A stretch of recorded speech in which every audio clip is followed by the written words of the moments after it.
All right, we're joined now by Coach Mike Lafreniere, former player, exceptional career you had in Usports ranks. Came in as an all-rookie, moved that into a first-team All-Star, ultimately continued to improve and became a Player of the Year in Usport, and also an Athlete of the Year at the University of Ottawa. Really amazing collegiate career. Parlayed that into some professional opportunities playing overseas in Portugal and Slovakia. And then obviously transitioned, as I mentioned, into a coaching career where you've been doing an excellent job with the University of Ottawa, who's perennially ranked in the top seeds of the country. Also number one at times, and included some really great games and battles versus your crosstown rival, the Carleton Ravens. In that as well, while we're chatting and some of your involvement with the Pro Can outside of that playing and coaching is you're working with a company called Flex Management, where you are helping them identify talent. And really what we're trying to do at the Pro Can, which is provide opportunity for Canadian players to transition from their university and college opportunity into a professional career. Welcome, man. I'm happy we get a chance to talk, and super grateful that you're lending yourself to our event. Always, man. Appreciate you having me. Always love what you're doing for the basketball community, and I'm happy to be here, brother. So you guys are obviously in the stretch drive of your season right now. This time of year, you and I both know it's a long way to get here. It's a lot of time in the gym. It's a lot of hard work from the guys and from the coaching staff. How are you guys feeling as a group at Ottawa and looking forward to the postseason, I'm sure? Well, I'm 24 hours removed from a butt kicking, but I mean, other than that, we've had a great season. We got, first or second most wins in the country. I mean, we've been in the top five since day one. A lot of moving parts. We had a guy leave at Christmas, a lot of new faces, graduated a ton of good guys, a couple pros. So I know we're really happy where we're at. We got a great group of guys. They really care about the program and care about each other. So I'm really looking forward to going into this playoff push, and I'm excited to see what they can do. Yeah, the Ottawa boys made some noise at our event last year. You talk about your graduating guys. We had a Pro Can first annual MVP, and some guys making big noise. What are those guys up to now? You still in touch? Yeah, of course. Max came home a little bit earlier, and so did Gage, unfortunately, both due to injury, not due to play or anything like that. Gage actually had successful surgery on his knee, and he was just in Ottawa.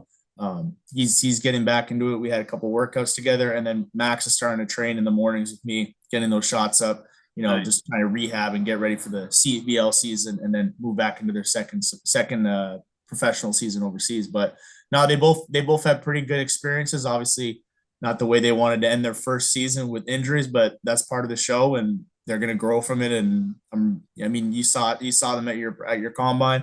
They're good kids. They care about winning, and they love getting better. So I got no doubt that they're both going to get back on their feet.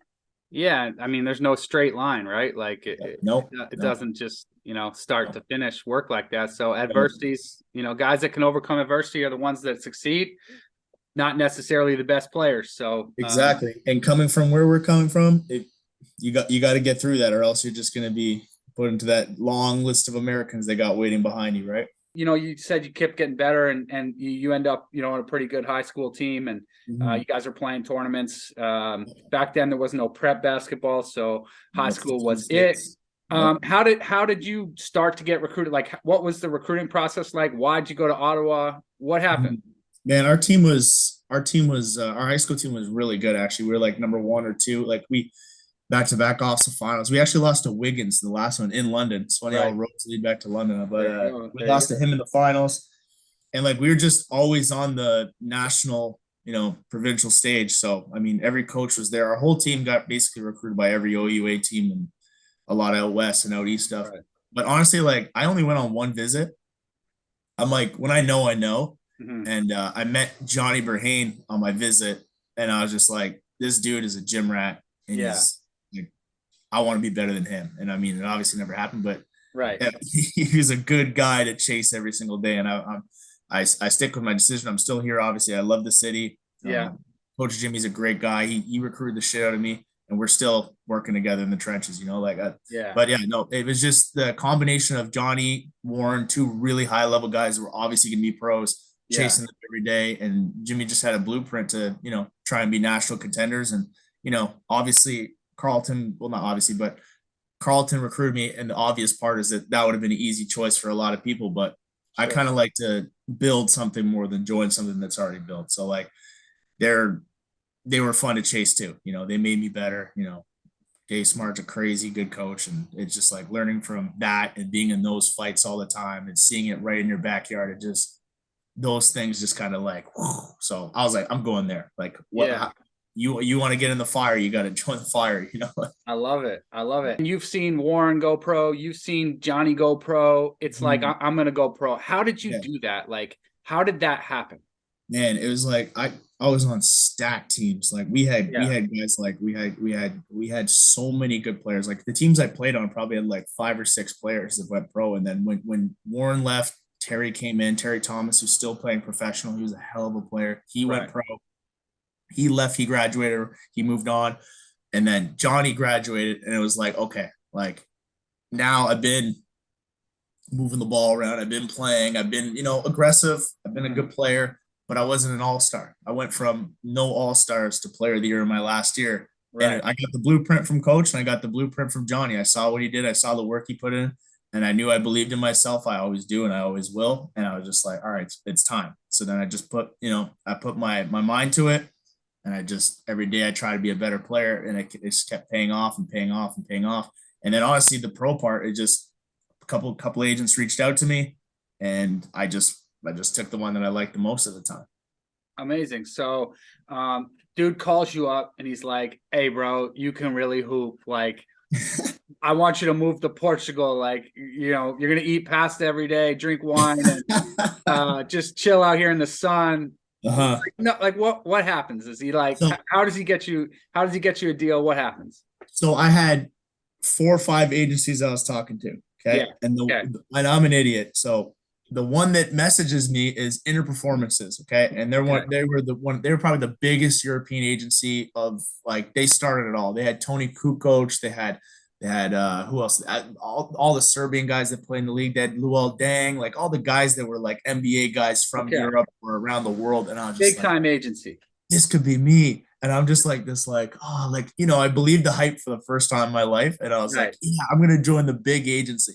Right. And I was a little fish in a big sea. So my first year didn't go too great. And here's where the story gets cool, is that every big agency has partners, right? Guys that kind of handle each country. Right. And the guy who handled the Portuguese stuff was my partner right now, Nuno. Okay. So we talked every day, and he was always helping me out and all that stuff. And then when I left Portugal, some stuff happened, and I'm not going to say anything about anybody bad, but he had my back big time. Okay. And then he started his own agency. And the next year I joined Flex Management. So I was his first signing for that agency. And now he's, his stuff has blown up. He's made like, I think last year he made like over 5 million in like contracts for his players. Amazing. And like I was the first guy to be a part of it. I was the second signing as a staff. So it's kind of came full circle. But yeah, he called me up and he's like, yeah, here's my resume. He didn't even really say much about me. And I was like, I'm in, bro. Like, right. Love that. I fell for this shit. And then my second time I made the right choice. I went with a guy who believed in me and had a vision for me, but unfortunately the injuries and stuff, but there's always what ifs, but now I'm going to work with him, and maybe I'll do that for full time one day. Right. Yeah. And for sure. And there's obviously a pay it forward mentality you have. Oh yeah. The point guard way, you're setting people up, you're making people better. And I love that, man. I love doing that. It's a lot of fun. Dope. That's why I love what you're doing. And you can tell I'm always telling you how great I think it is. Like we got to help each other out, man. Yeah. When I was playing, it was not as accessible as it is now. And like, you guys put in the work. We should put in the work for them too, I support that wholly. No's love farming in Canada, bro. He's getting guys. You say, how many guys has he got? Canadian dudes he's helping out right now. Yeah. I know we're over 10, but like somewhere around there. But we got a lot of good guys, man. Like the list is getting cool. Man, That's awesome. The Yeah, hard Kadri just got to the national team, like Padre so Gray. the window, yeah. So like Yeah. he was my favorite player to scout against when I was coaching. So like Yeah. that's full circle again, and trying to help him get back on his feet. He's a hell of a player, man. So Yeah. it's that stuff to me is like I really enjoy that. So seeing Kadri get back and him being part of my agency when I try to pull out every game plan possible to stop him, and we never did. So it's Yeah, fun. no doubt. Those are the guys, right? So what do you look for? I always try to provide as much insight as I can when I talk to Mhm. guys like you with so much Yeah, experience. Obviously I never played pro, so I don't have firsthand knowledge. Like, right. what do you guys look for in a Mhm. player? Like, how much weight is there on statistics? How much weight is there on being on a winning team, winning national championships? Especially recruiting out of Canada? Is it Mhm. just measurables? Like, if you're 6'6" and long and athletic, like, okay, I'll give you a shot no matter where you Yeah. play. Like, what do you got? What's your take on that? It's the most loaded question of all time, right? It depends, it is like, and I know that's true, but it depends on your position. It depends on what type of pro you're going to be. It depends on what level you're going to get to. Like, there's guys that have to start at the first level, like the entry level stuff. There's guys Yeah, that can skip those steps, but like to me, it comes down to obviously size. That's important, of course. At the professional game, there's right. everybody can do something. So then it goes down to the measurables. But it comes down to three things for our agency. And the first thing, and this is why I love working with this guy, is that he doesn't sign any assholes. Right. He's character checking. He gets on the phone call you. He talks to your mom. Yeah. He has your back with these agencies, or sorry, with these GMs and Yeah. these clubs. So he's not putting his stuff on the line, and he's a guy that like he wants to be close with his players. He wants to have their back. So he's always character checking. Nice. And to me, like I was win first, win second, win third mentality. Like he's helped Right. me a lot see that like there's a lot of important stuff in that. And it also works with the business side too. Because the guys who have the work ethic, the guys who care, the guys who are good characters, they have longer careers. Yeah. So like you could be really good, but you can ask any person that's gone to Europe. If you're a clown, if you don't work hard, if you're an idiot, they don't want you to do well. So you better be very good.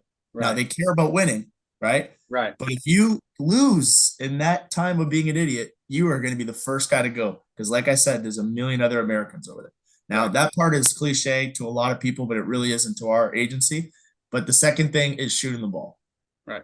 It's especially over there, and obviously now in North America, more and more and more and more. We're constantly looking at stats, not for how much points you get, but for what type of shots do you take? Are they high percentage shots? Do you make them? Can you create your own shot? When you create your own shot, can you make those type of things?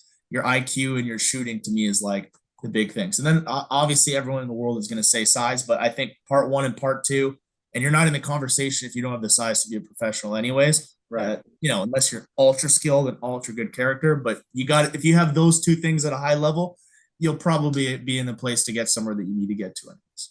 Yeah, that's amazing. Thanks for sharing that. Like, I think it's funny as coaches, because we're constantly dealing with athletes that kind of retool and refill the roster. Like, the guys Yeah. you started coaching with Mhm. 5-6 years ago are now gone, and there's a whole Yeah. new group of guys, Yeah.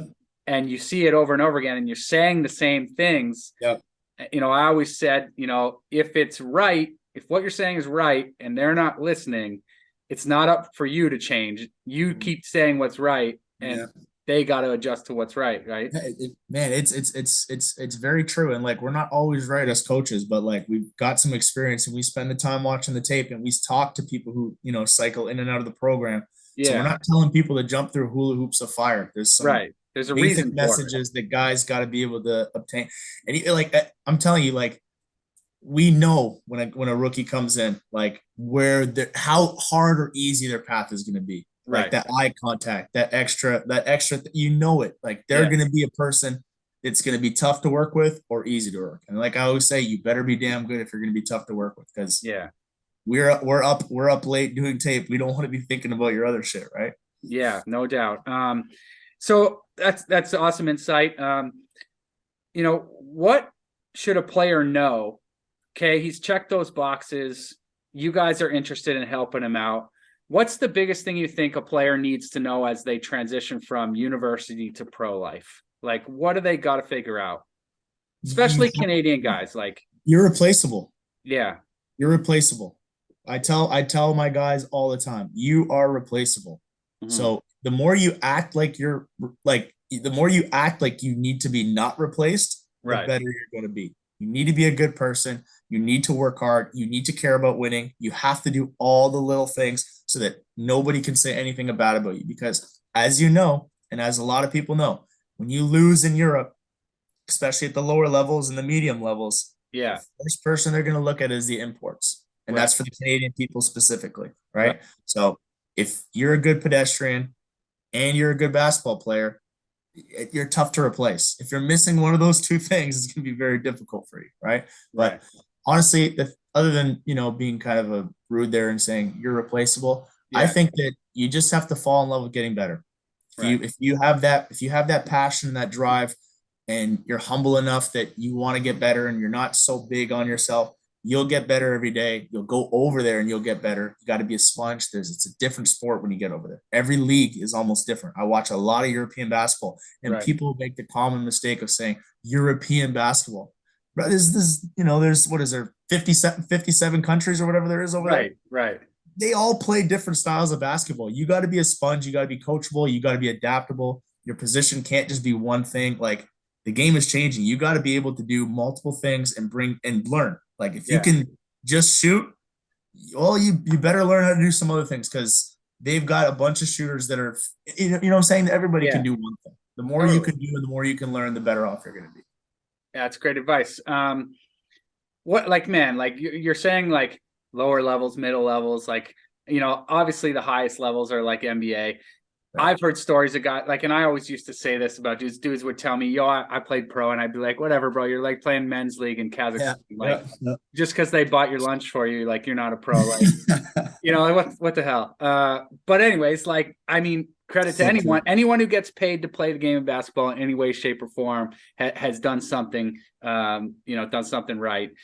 What's the low levels like, because that's the reality, right? Like, guys that are kind of not on NBA draft boards, that aren't at high major Division I schools, with the exception of a few schools here in Canada. Like Ottawa, you like Carleton, and Thank you. West. I got love for that. I mean, teams that are perennially. See, I'm back at the. There you go, man. But like, what kind of jobs are these guys really getting? Is there entry level jobs where they can make a good living? Do they have to adjust themselves to like life? Like in Portugal, you can make money. They got your rent covered. They got your vehicle. You're playing. They're feeding you every day, and then you're getting a little spending money. Or like, what's the deal? Yeah, no, that's most entry level. Like, again, it's such a loaded question. There's a ton of countries. There's a ton of leagues. You can go to Asia. You can go to South America. You can go to Australia. Like, there's so many different avenues you can do. But at the core level, and especially with my agencies, we're really focused on Europe. Okay. So coming from Canada, you got to kind of do that entry level, which is kind of investment, right? You can make more money staying at home and doing some other jobs. But if you prove that you can knock down that first level, okay? Yeah. And what you just said about, sometimes a car, sometimes a couple meals a day, always your rent, and then, some spending money. It's nothing to bring home about. But if you can get through those trenches and kind of bet on yourself, which is the most cliche thing of all time, it's really a self-investment. You can get through those couple, like the best example is, again, Johnny Burhane. He went to Estonia, not a lot of money. Then he went to Spain, Division II, getting up a little bit, and then boom, he has 2 great seasons in a row. And then he moves on to, I think he went right to Germany from there, and he killed Germany. And then he's on his way up. And then he played in ACB, and now he was in France, and now he's playing for a team that's based out of Ukraine. And I'm not going to mention money or anything like that, but he's got a great living and he's having a fun time, and it's like he's living his dream. Sure. But if you go into it and you're penny chasing, it's not the right job. It's not. You have to take that first year, and if you love it, that's why I say you got to be a sponge. You got to love it. You're not going to get to the next level unless you can just come to terms with, maybe 1, 2, 3 years, they're going to be tough for me. And if you can't do that with your life, that's fine. That's part of life too. But you got to be able to be lucky enough to do that. And you got to go through the trenches before getting there. Yeah, no doubt. So what role do you think our Pro Can event, like how do we help? What role do we play in helping guys kind of get prepared for that or find their way? Just from your opinion, you were involved last year, Yeah. and going to be involved moving forward. What do we do? How do we fit in? Oh man, like I think that the potential is crazy. Like video is so much better nowadays. But the thing is that I, I, I listened to your last interview, and you're talking about, does winning matter? Does these Yeah, teams matter? Like, well, like if you're watching a guy play against bad competition and the right, gym's empty, right, and like they're kind of like scratching their head, like, is this for real? So I right. think that like you bringing together all these guys who are pros or going to be pros or Yeah, close enough, I guess, to be invited, yeah, I think that gives you a real idea of like, what can this guy do in a high pressure situation? A lot of the people in, like, I mean, we knew it was just the beginning, right? yeah, So it wasn't going to be perfect the first time. I thought it was a really good success and a good first step, but we yeah. didn't think that we're going to get 20 guys jobs out of that. We thought that we could help out the guys that deserved it, and it was awesome. Right. But that's high pressure. There was guys playing for lunch money in that gym, and I thought that you had a bunch of agents in there, you had some CBL GMs in there, and guys got some jobs off that. And I think that the more that we can build credibility, the more tape we can put out there. I think that it's a very easy, accessible. Like, not everyone's as lucky as me, where I get paid to study all the top U Sport players. It's my job. I Right. scout, I recruit, Right. watch film, I prepare scouts. Like, I have the scouting report on every single player the whole year. Yeah. These agents, they get to follow a couple guys here and there, but they don't get to see them and know them as well as a coach would, right? Right. So getting them all in one gym and being able to see them live and see them, guys are from UBC. If you're an agent in Toronto, it's not that easy to get out there. It's not that great. So Yeah. having them come into that one gym and just even having the tape and them being in that situation, I think you can learn so much. I learned a lot about the players in that gym last year. I knew exactly who I thought was going to be a pro, and I knew exactly who I thought was. Right. Yeah, no, I mean, thank you. Obviously, it's a huge collaboration, like, guys like you and several other U Sport coaches and CEBL coaches, NBL guys, like everyone's kind of come together in Yeah, a collective way to help make this event um, be full of opportunity. And that's the whole goal, is like, what opportunity can we provide? What about right. on the coaching side? Like, I've been grinding for a long time as a coach. There's so many guys like us, and you mentioned and alluded to your good fortune to be a lead assistant and make a living as a coach here Yeah, in Canada, which is, so few and far between. But right. what about coaching opportunities? Do guys ever go overseas coaching? Is there For any, sure. your agencies help coaches go over? Like, what Yeah, about we actually Canada only have a wise? couple, but Inner Yeah, Performance is the one that I was mentioning earlier. Had yeah, hundreds of coaches. I mean, like, for every, like I said, every country has one, two, three leagues, and just like that, you got to bet on yourself. You want to be a professional coach. Like, we're lucky now, we got the CBL, but yeah, like, I want to be a professional coach one day, right? yeah, So those little baby steps, like, if you can get over there, like, there's tons of opportunities. And even at a smaller scale, like, you guys had four coaches coaching the four teams. I think it was yeah, four. yeah, And yeah, like, I'm not gonna say anyone there. There's coaches that never got to coach those types of players. right. Like, that was cool, and at least be a head coach doing it. There's some Yeah, yeah, assistant experience, but they got to coach high level guys who, like, every one of those four teams had a guy who played professional this yeah, season. yeah, So that's a cool learning experience for them. And my first time I got to work with the Blackjacks, I had no idea what to do at the first time. Like, and right. then that experience that summer helped me out with the Newfoundland Growlers. I was totally comfortable stepping into my new role, and it was because of that experience. And I think this is like, I still wouldn't have experience as a head coach, but Right, those four coaches that got to be head coaches just for 2 days with some pros, how to talk. Talking to a professional basketball player is talking to a U Sports guy. Like, right, it's much different. You have right. to know that they're different. They're wired different. They're more competitive. They're more talented. They see the Yeah, game differently. And as this combine grows and we get more and more talent, that experience for these coaches is going to be tremendous, I think. yeah. That's awesome. So what do we do? How do we improve? What, like, Mike, you're running the show. It's your call. What's one thing we could do better this year, or what's one thing we should add or pay more attention to this year, that you think will help with opportunity for players and coaches and help us grow the game? Well, man, first things first, on the organization side of the tournament or combine was incredible. I know, you know how to, you do that really. I can tell you do that for a living, but that part, there's nothing I can say. The biggest thing is I think we just got to do a better job of getting the talent out there. I Yeah, thought that, last year, I thought that, 20% of the top talent was represented. yeah, You get that higher and higher and higher. Well, guess who's going to show up? yeah, That's what it's about. And now, if our goal is to get everybody jobs, we're probably in the wrong business. yeah, But to get the guys who should go pro jobs, we got to get those guys in the gym and get them playing against the guys that are going to go pro. And then you can really see, like, oh, are these guys pros or are they just full of it? Right. yeah, for sure. Ultimately it's the networking, it's the collaboration and the collective effort. And also, like, the guys that make it a point to participate in our event, they're also, just by doing that, showing you part of that character. Yeah, for sure. They're serious about their craft and what they want to do. And, ultimately, I think, I'm an underdog. You're an underdog. We love providing opportunity for people. And there's always going to be the guys that are like on the draft boards or at the top of the recruiting list. And, providing a platform for people to come and show what they can do and make an effort to try to chase their dream. For sure. And I do also think, like, the first day, having everybody that we invited. Yeah.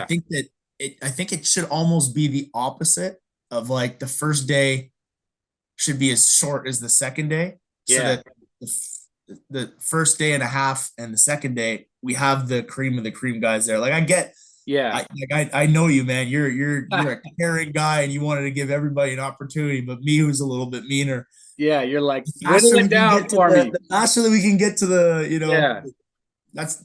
But I'm with you. I know you'll probably never do that because you're much nicer. I'm spreading it wide, but I'm not the one making the decision. Like, that's the thing. I'm putting everyone together. You got to decide who. Okay, well, that's my decision. That'd be decision number one. Let's get the cream of the cream, and let's get in the trenches and see who wants to win. We're finalizing our format for this year, but it's going to be more games. I mean, ultimately, we can run you up and down, and we can fitness test you, and we can skill you. But at the end of the day, who can play? Right, we got to see who can play. That's it. So we're going to be playing more games. That's more just like coaching, fun stuff for me and you. Like, really, look what we can do. We want to see him play. We want to see him play. And we're also gonna, you probably won't love this, but we're gonna do an open tryout component. We're gonna give guys an opportunity. We're gonna invite our cream of the crop, and we're gonna make that a group of 20. Instead of 32, and then anyone else has an opportunity to play their way in to a showcase game the next day. Like I said, man, you're a nicer guy than I am. They should be very happy that they have you. Yeah, well, hopefully guys take the opportunity. I would love to see an open tryout guy somehow get in there and make some noise. Like, and like, it's the unfortunate thing is that there's video. So yeah, him making noise in a one-day camp, which is totally possible. The first thing that an agent is going to do or a coach is going to do. Go deep. Go deep. Yeah. So, I mean, that tryout. But they wouldn't look deeper if you didn't have the tryout, man. True. So it's chicken and the egg, bro. Hey, true. Okay. You gotta put it out. Yeah, there's a reason why I'm facilitating the interview and you're working as a coach full time. Uncle Barnesy is too nice. Everybody, come on. ELE, everybody love everybody. Only 13 more hours ago. Yeah, exactly. That's jokes. Hey, man, this is great. Really appreciate you taking time. I know you're in season still, and you do incredible work. I'm super envious and grateful that we have an opportunity to build a relationship and support each other. Ultimately, help grow the game of basketball here in Canada. More participants, more opportunity, more accessibility for fans and creators and marketers and anybody that can play a role in making this better for our country. It's already pretty amazing that Canada is a world-class basketball product. Yep. But we've got a long way to go and a huge opportunity. So thank you for contributing to that and being you. And I'm wishing you the best of luck down the stretch here. And hopefully you guys can go on a run and get that elusive trophy and Need that, man. Appreciate that'd be that. awesome. Hey, we're only gonna get there because of the fine work you did with our leader, Cole Yes. Newton from My Southwest guy. Academy. I don't know if you got the privilege Bro. of working with little bro Brock, but Brock was with us for 2 years too. there you go, man. Newton Those are boys are those are two special, well-coached guys. So I know they got uh, it from somewhere. So we appreciate you, man. And thank thanks you. for having me on this. And now people should be a lot more appreciative of what you're doing for them. And I'm really excited and happy to be a part of it. And we got similar passions, and I'm excited to work, man.